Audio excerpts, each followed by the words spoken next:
tardes. El tema de hoy, efectivamente, vamos a hablar sobre genocidio. Es un tema que ha resonado mucho a lo largo del tiempo y específicamente en los últimos años. Y para poder hablar propiamente, no describirlo, sino usarlo en nuestras conversaciones diarias, debemos saber qué es un genocidio, cómo se creó, cómo surgió y cuál es el objetivo que se tuvo cuando se creó y definió el concepto. Este concepto fue definido por Raphael Lemkin. Él nació en 1900 en Westbotnie, Polonia, de una familia judía polaca, y eso le permitió ver y sentir en carne propia lo que fueron los pogromos y las persecuciones a las cuales fueron sometidos los judíos. Pero realmente él descubre la muerte de miles de civiles armenios durante la Primera Guerra Mundial. Lemkin per se no inventó el concepto de lo que es aniquilación. Él lo que hizo fue establecer una categoría legal para describir un crimen que él había visto y que se repitió a lo largo de la historia. Para él, las leyes raciales nazis, los campos de exterminio, fueron una evolución progresiva, sistematizada, en la cual se reflejaba el odio que vivieron los pueblos a través de las cruzadas, las inquisiciones y los pogromos de siglos anteriores.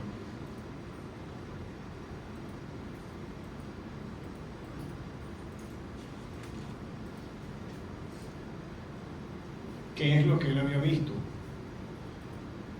Él había visto cómo las historias que le contaban sobre el faraón de Egipto, que debido al miedo, al crecimiento y la fuerza de los israelitas, ordenó el asesinato de todos los varones. Y eso es lo que llevó a la famosa historia de Moisés, el Nilo, etc. Luego la historia de Amán, el asesinato de los judíos en Persia, en el cual se quiso eliminar por completo al pueblo judío. Se emitió un decreto para matar y destruir a los judíos, lo cual dio inicio o definió la festividad de Purim. Herodes y la matanza de los inocentes ordenó, teniendo por el pérdida de su trono, ordena matar a los niños varones de 2 años y menores que vivían en Belén. Durante la Edad Media estaban las cruzadas, en las cuales se presentaron masacres en el camino desde Europa hasta la Tierra Santa, y comenzó a ver lo que fueron los pogromos, las expulsiones de Europa, Inglaterra y España en 1290, 1391 y 1492, la Inquisición española. Ahí vio cómo se buscaba la matanza ya no por un aspecto político, por miedo a perder un trono, sino ya entró el tema religioso directamente. Y algo que me llamó la atención cuando estaba preparando la presentación, la Inquisición española duró de 1478 a 1834.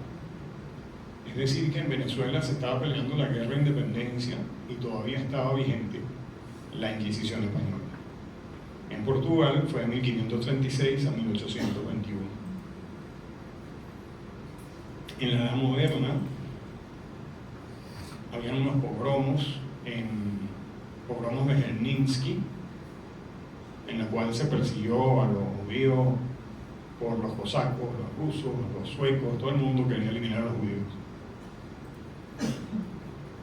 Y lo que más le impactó a él fue la gran masacre armenia, en la cual las comunidades cristianas del imperio, que vivían en el Imperio Otomano, eran consideradas dhimis. Dhimis son aquellas personas que no son musulmanes, pero quieren seguir viviendo en tierras controladas por los musulmanes y tenían que pagar un impuesto, tenían que pagar para poder vivir y seguir practicando su religión. Al finalizar la Primera Guerra Mundial, los turcos quisieron eliminar a estas comunidades cristianas.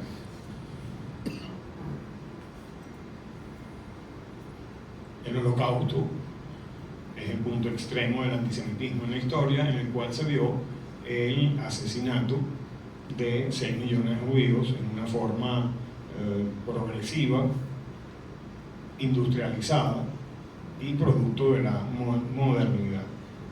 Aquí aparece señalada en otro color porque para este momento todavía no había ocurrido cuando él hace su definición o establece su definición de lo que es el genocidio.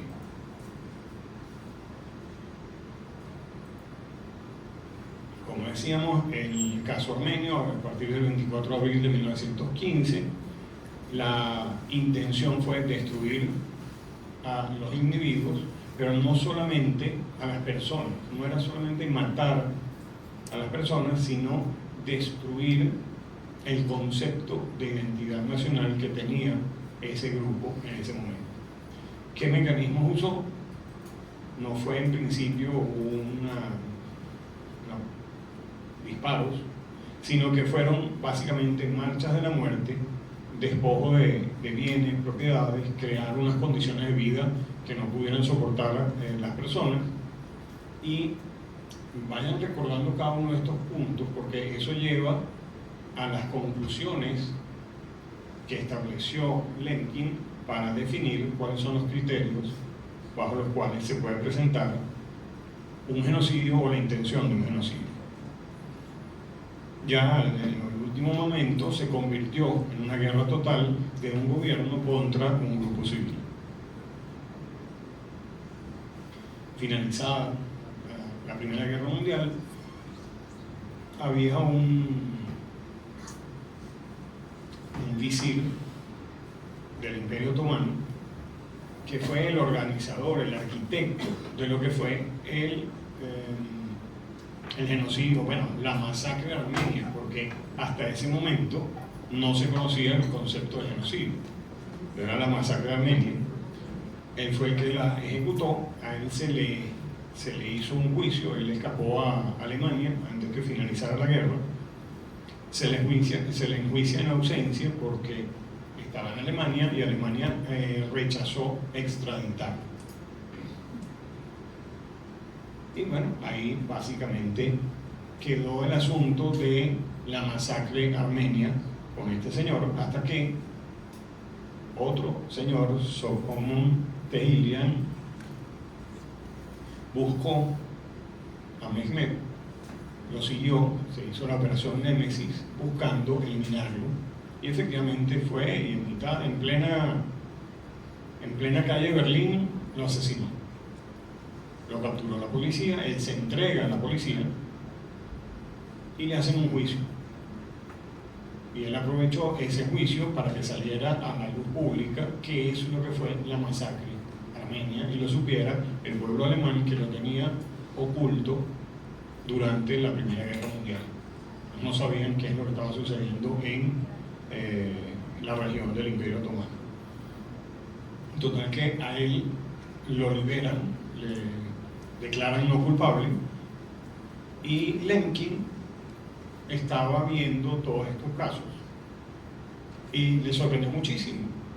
Le preguntó a uno de sus profesores cómo es posible que no hubo forma de enjuiciar a Mehmet y llevarlo a la cárcel. Y su profesor le contestó: piensa en un granjero que tiene unas gallinas. Si mata a las gallinas, eso es asunto de él. Si tú te metes, estás invadiendo su privacidad, su propiedad. Cosa que Lemkin no lo podía entender. Y mientras él estaba estudiando, se preguntó: si el agricultor envenena a sus pollos, es un crimen. Si un hombre mata a su esposa, es un crimen. Pero si una persona mata a 1 millón de personas, eso no es un crimen. Entonces no existe una legislación que permitiera enjuiciar a esta persona. Y él siguió reflexionando y dijo: bueno, este señor Telirian actuó como si fuera una persona que tomó la ley por sus manos, cosa que tampoco considera correcto. ¿Puede una persona designarse a sí mismo para impartir justicia? ¿No será que estará parcializado si lo hace? ¿Cómo garantiza la imparcialidad? Entonces, él proclamó que el mundo necesita una ley que castigue la destrucción de un grupo y no solo la de un individuo, para que estos crímenes no fueran considerados simplemente como un asunto del granjero. Y empezó a recordar todos esos intentos de aniquilaciones históricas de la edad antigua, la edad media, la edad contemporánea, y llegó a la conclusión que lo que se buscó en la masacre de Armenia fue la destrucción cultural, no la destrucción del hombre. La destrucción cultural, que comenzó por la destrucción de su identidad, a través de prohibición de prácticas religiosas, forzar a las personas a migrar y que en esas migraciones fueran falleciendo por las condiciones de vida.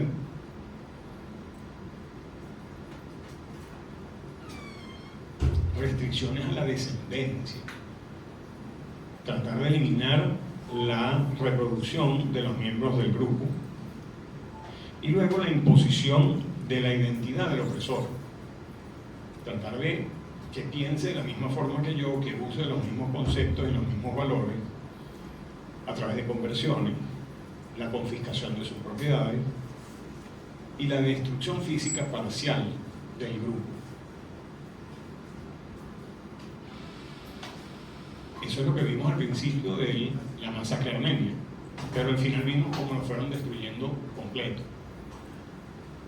Ahí viene la destrucción física. La destrucción física con la violencia cíclica a través de grupos de ataque, a través de los pogromos, ataques a la vida comunitaria y saqueos a las propiedades. ¿Cuál fue su siguiente conclusión? Necesidad de definir o construir una ley específica que permite evitar varias cosas. La impunidad, que es lo que él consideró que permitió que masacres como estas se repitiesen en el futuro. La impunidad, que la gente diga: bueno, yo maté 2 millones de personas y no pasó nada. O que otro diga: él mató 2 millones de personas, no pasó nada, bueno, yo puedo hacer lo mismo y puedo matar 6 millones. De hecho, lo otro que él buscaba era eliminar el olvido. El mismo Hitler, en una ocasión, comentó: ¿quién se acuerda hoy en día de la aniquilación de los armenios? Cuando estaba planificando la destrucción de los judíos en Europa. Ya él determinó que es un crimen, pero no tiene nombre. ¿Cómo lo describimos? En 1933 se realiza en Madrid la quinta conferencia de Derecho Internacional, y él plantea la necesidad de establecer 2 delitos internacionales nuevos: el crimen de barbarie, que sería la destrucción física de miembros de un grupo, y el crimen de vandalismo, que va ya no contra la persona, sino contra la identidad cultural, artística, religiosa del grupo. Esta propuesta fue rechazada. Fue rechazada porque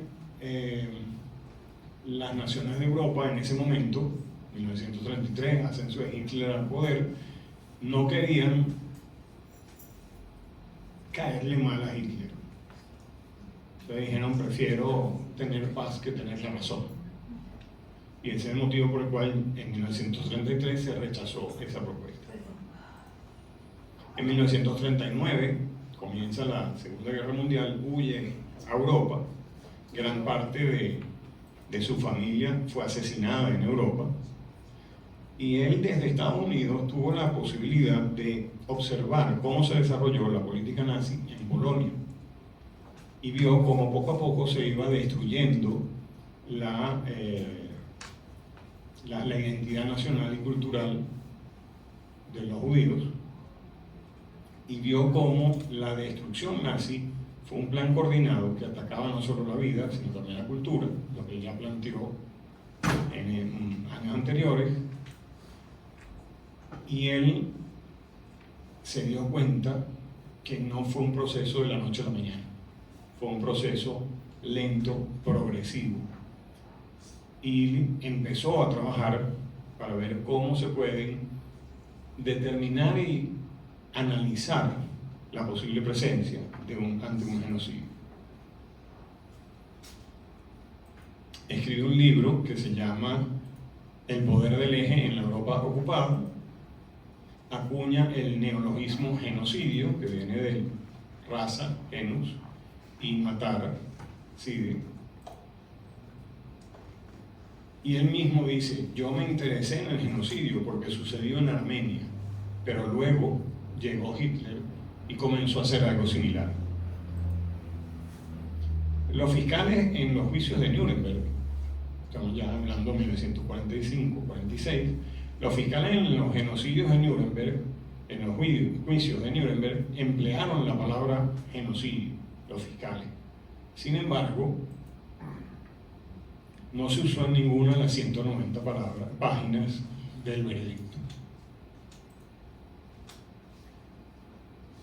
Lemkin nuevamente presenta su definición de genocidio en la revista American Scholar en 1946, y en las Naciones Unidas se establece la resolución 96, en la cual ya se reconoce que el genocidio es un delito de derecho internacional contrario al espíritu y a los fines de las Naciones Unidas, y que el mundo civilizado condena.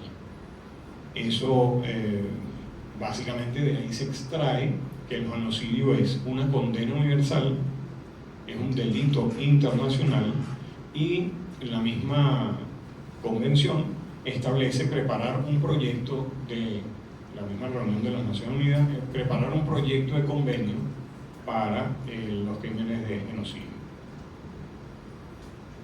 En 1948, la resolución 260, el 9 de diciembre de 1948, establece la Convención para la Prevención y la Sanción del Delito de Genocidio. Entonces, la resolución 96 fue el primer paso político que reconoció el genocidio como un crimen. Y la Convención del 48 fue el documento que estableció su definición legal y sus elementos constitutivos. ¿Cuáles son esos elementos? Se entiende por genocidio cualquiera de los siguientes actos perpetrados con la intención de destruir total o parcialmente a un grupo nacional, étnico, racial o religioso, y establece 5 criterios: la matanza de miembros de un grupo, lesión grave a la integridad física o mental de los miembros de un grupo, sometimiento intencional del grupo a condiciones de existencia que hayan que acarrear su destrucción física total o parcial, medidas destinadas a impedir los nacimientos en el seno del grupo y traslado por la fuerza de niños del grupo a otro grupo. Si vemos estos 5 criterios y los relacionamos con las láminas iniciales del intento de aniquilamiento del pueblo judío en la historia, vemos que prácticamente cubren cada uno de esos intentos. El Estatuto de Roma establece que la Corte Penal Internacional tiene competencia para juzgar a individuos responsables de los crímenes más graves de trascendencia internacional, y estos crímenes se conocen comúnmente como los 4 crímenes fundamentales: el genocidio, crímenes de lesa humanidad, crímenes de guerra, crimen de agresión, y llegamos a que tenemos una definición de genocidio, pero cómo evaluamos y analizamos si estamos en presencia de un intento de genocidio antes de que ocurra.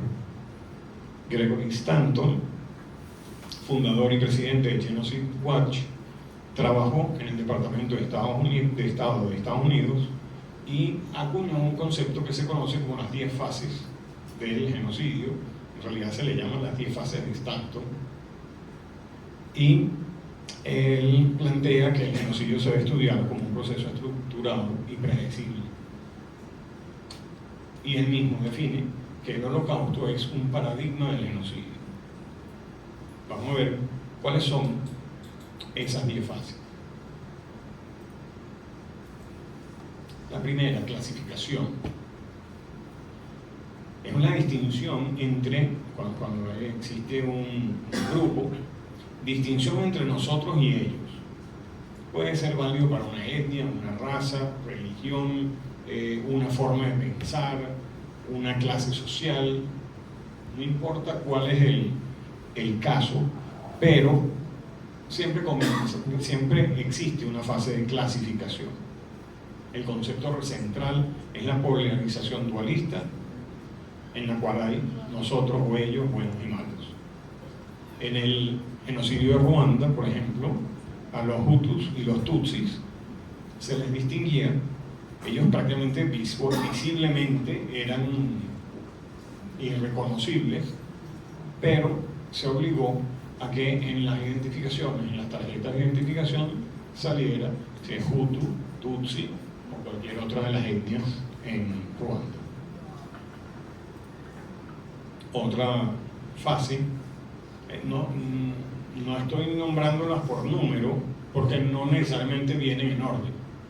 Son 10 fases que no necesariamente se dan en orden 1, 2, 3, 4 por relativo, y que no necesariamente ocurren todas en esa situación.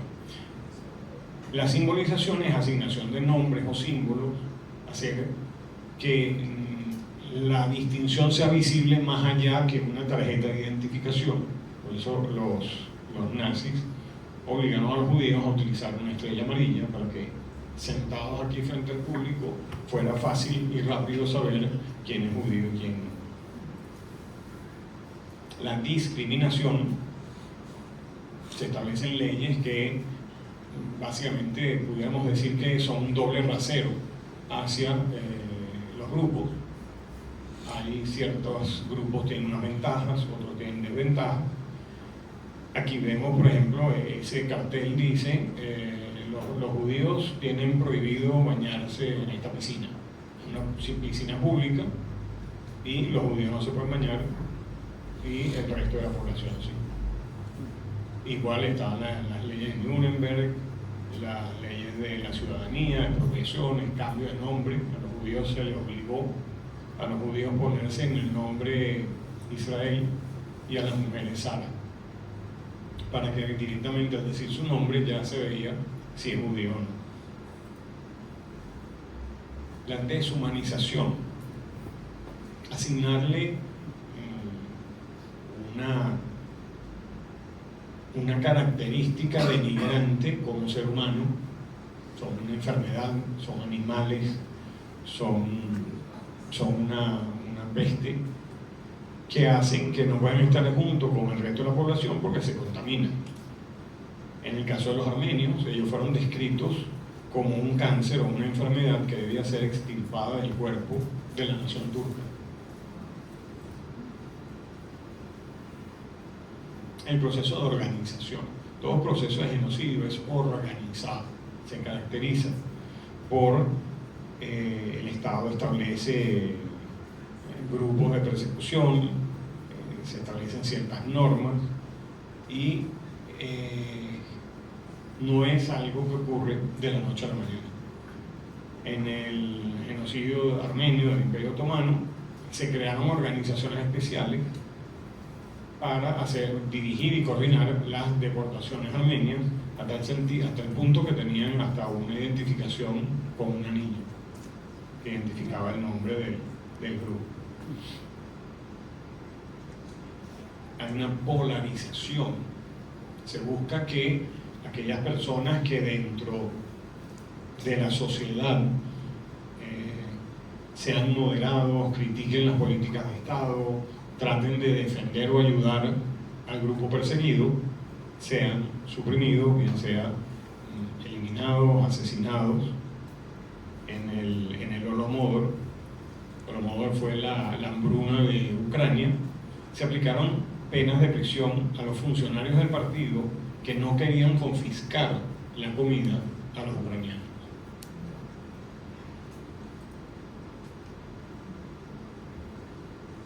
Se prepara, se identifica a las víctimas, listas de muerte, se separan, se envían a áreas controladas.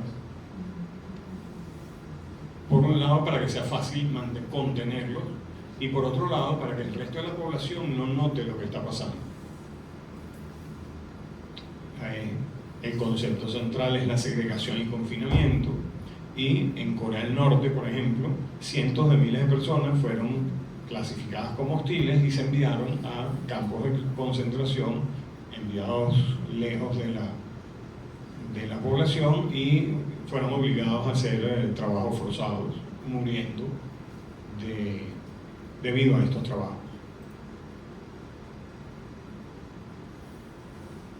La persecución, ya se intensifica el proceso, se acelera el proceso, y las víctimas se fuerzan a vivir en condiciones de aniquilación, no se les entrega suficiente alimento, no se les entrega medicinas.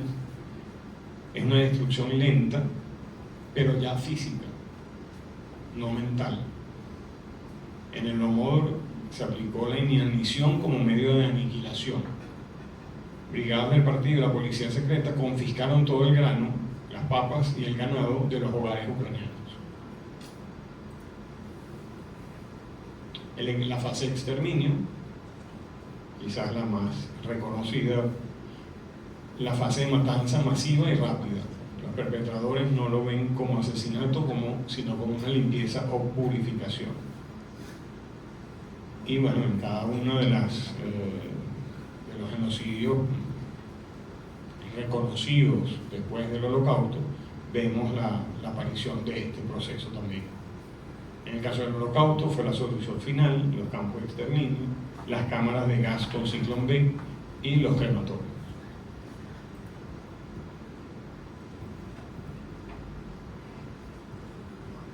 En todos los genocidios existe un proceso de negación. El grupo perpetrador niega la comisión de un crimen, muchas veces porque ellos mismos ni siquiera creen o creían tanto en lo que están haciendo que ni siquiera pensaron que podía ser un crimen. En el Holocausto destruyeron archivos, destruyeron crematorios, buscando que no dejar huellas, y quiere decir que en lo profundo ellos se percataron hacia el final que lo que hicieron no era correcto y que serían juzgados por lo que hicieron. En Turquía el rechazo continúa hasta la actualidad. Todavía hoy en día el gobierno turco no reconoce la masacre de Armenia como un genocidio.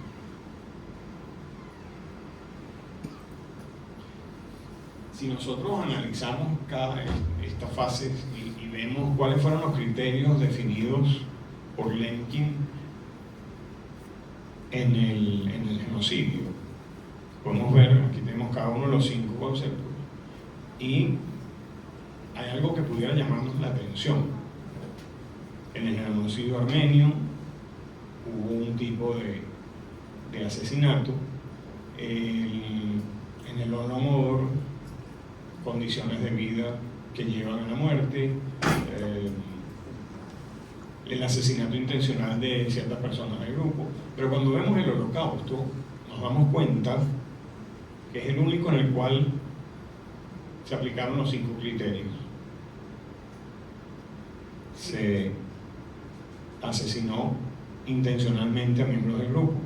Se causó daño físico y mental, se creó las condiciones de vida para forzar la destrucción física del pueblo judío, imponer medidas para prevenir los nacimientos. Se hicieron experimentos y se hicieron programas de esterilización a los prisioneros, y ni siquiera no hacía falta ni siquiera ir tan lejos. Bastaba con separar en los campos de concentración. Si ustedes van a Auschwitz, van a ver que hacia un lado están las barracas de los hombres, hacia el otro lado las barracas de las mujeres. Era imposible que se reprodujeran. Y bueno, evidentemente los nacimientos eran muy difíciles que sobrevivieran. Y el traslado forzado de niños del grupo a otro grupo. Eso se ve evidentemente en el caso del Lídice, la masacre del Lídice, en la cual a los niños de la ciudad los sacaron y los llevaron a familias alemanas para reeducarlos. Entonces, estos son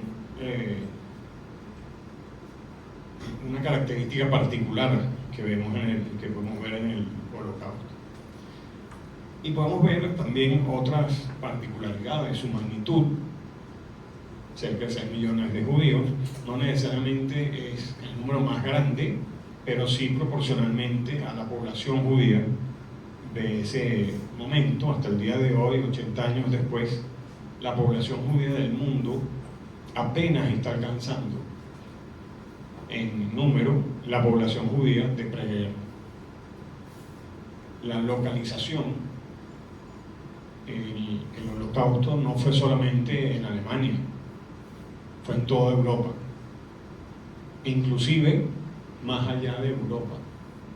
En Shanghái había un gueto en el cual se metieron presos a los judíos, y la persecución era exterminarlos hasta eliminarlos, no importa en qué lugar del mundo estuvieran. Su desarrollo fue intencional, planificado, estructurado y un producto de la modernidad. Si no fuera por los trenes, si no fuera por computadoras, ordenadores en realidad, que tenían los nazis para dirigir los trenes. Toda la red ferroviaria que había en Europa permitió que se llevara a cabo el Holocausto. Y bueno, lo que mencionamos ahorita, los 5 criterios fueron aplicados. Esto nos lleva a ver que hay una singularidad en el Holocausto, lo diferencia del resto de los genocidios. El Holodomor fue un evento que causó la muerte por inanición. El genocidio en Ruanda fue perpetrado con machetes. El genocidio armenio con balas. Pero el Holocausto, y de ahí viene su nombre, la gran mayoría de judíos fueron asesinados en cámaras de gas y sus cuerpos quemados. Por eso se utilizó el concepto de Holocausto. Y denominar la hambruna ucraniana como Holocausto de Holodomor sería una banalización del Holocausto. Denominar el genocidio armenio, Holocausto armenio, es una banalización del Holocausto. Y de la misma forma, denominar el Holocausto como Holocausto judío es una banalización del Holocausto. No es correcto escribir el Holocausto judío, pues solo hubo un Holocausto. Los demás fueron genocidios.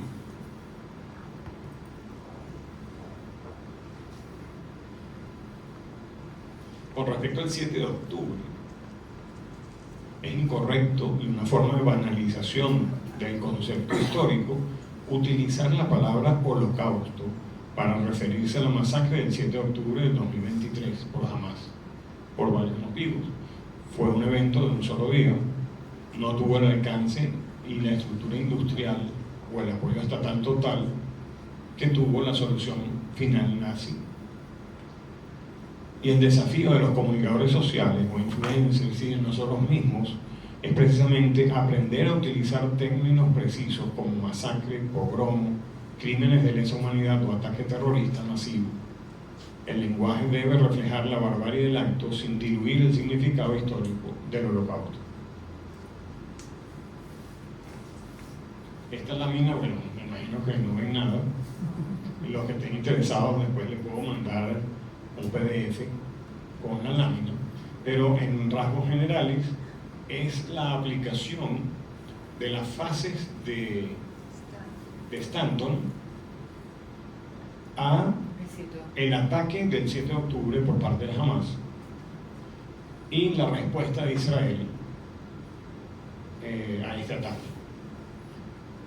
donde se pueden estudiar ciertos factores. Cuando lo lean, lo van a ampliar, lo van a ver mejor, y se le asigna a cada fase cuál fue el nivel de cumplimiento, si se logró cumplir, si no se cumplió. Por ejemplo, si ustedes dijeran la fase de clasificación, bueno, sí, efectivamente en Israel están judíos y están árabes y otras denominaciones, otros gentilicios, pero eso era, número uno, una condición preexistente. No es debido a la respuesta israelí que hubo esa división, y eso atenúa ese cumplimiento en la fase de Stanton. Yo digo, cuando tengan oportunidad de leerlo con calma, podrán estudiarlo mejor.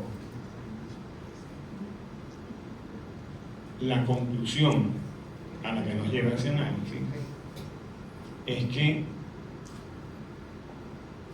sí hubo un intento de un elemento de intención genocida en el ataque de Hamas, analizándolo bajo las fases de Stanton.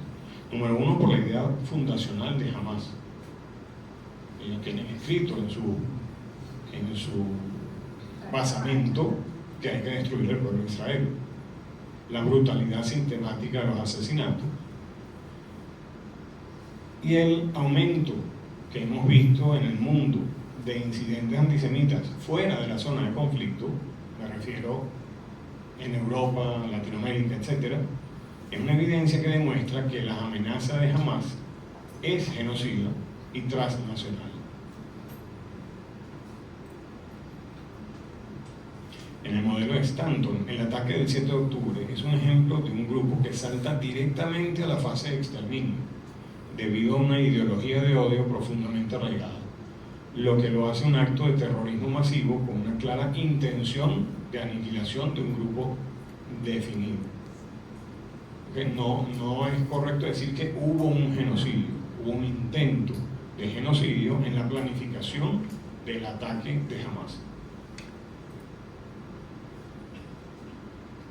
Sería interesante también analizar las 10 fases de Stanton, analizadas desde el punto de vista de Hamas hacia la población gazatí. ¿Será que el comportamiento de Hamas manifiesta o denota una intención de genocidio hacia los gazatíes? En cuanto a clasificación, Hamas distingue entre militantes o legales y la población civil. Discriminación: desvían y confiscan ayuda humanitaria destinada a los civiles. Polarización: Hamas reprime activamente civiles de Gaza que exigen el fin de la guerra o que protestan por la falta de ayuda o el desvío de la falta de la ayuda humanitaria, y sencillamente los eliminan, los silencian. Persecución: Hamas somete intencionalmente a la población civil a condiciones de riesgo extremo para proteger a sus combatientes, lo utilizan como escudos humanos. Y negación: Hamas niega desde el principio el uso de población civil como escudos, niega la existencia de una oposición interna, aunque no han hecho elecciones una serie de años, y niega el desvío de ayuda humanitaria y combustibles, que es evidente en los videos que hemos visto.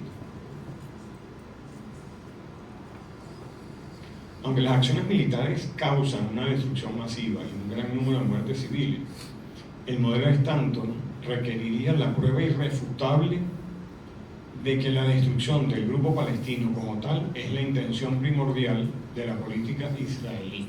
Ahorita estamos viendo la fase de Stanton aplicados a la respuesta de Israel, si fue un genocidio o no.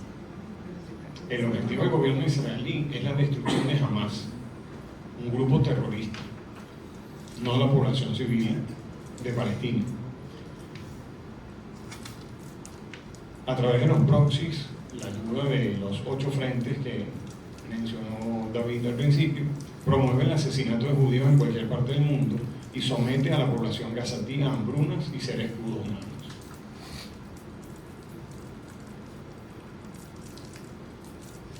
Los incidentes antisemitas fuera de Israel consolidan la narrativa de la necesidad de autodefensa del Estado de Israel. Es una amenaza existencial, no es solo territorial, ocupa en todas partes del mundo. Israel debe proteger a los judíos, sean israelíes o no, vivan en Israel o no. Tienen el deber moral y práctico de proteger a cualquier judío en el mundo. Y la lucha contra Hamas es una lucha contra las fuentes del odio antisemita. Los ataques que se realizan a nivel mundial contra los judíos, independientemente de su nacionalidad o ciudadanía, son un único objetivo de odio. El antisionismo es antisemitismo. Gregory Stanton sigue vivo y sigue activo en el campo de prevención del genocidio y la justicia internacional. Él establece que el ataque del 7 de octubre fue una manifestación directa y repentina de la fase 9 del exterminio, omitiendo o superando rápidamente las fases previas de desarrollo social lento.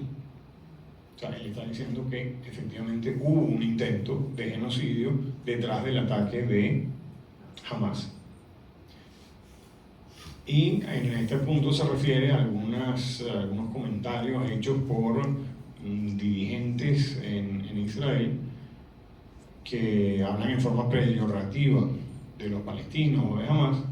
Y él dice que aunque las IDF tienen por política diferenciarse la intención genocida, la retórica puede ser peligrosa si se difunde y justifica la violencia excesiva. O sea, no estamos frente a un genocidio, pero hay que tener cuidado de que algunas acciones no puedan ser consideradas como violaciones a la ley internacional de crímenes contra la humanidad o crímenes de guerra. El genocidio por parte de Hamas es un alto riesgo de atrocidades masivas. Él concluye que estamos en presencia de un genocidio por parte de Hamas y un alto riesgo de atrocidades masivas por parte de Israel. Perdón, crímenes de guerra. Pero básicamente establece en una palabra importante, alto riesgo de, o sea, no han ocurrido.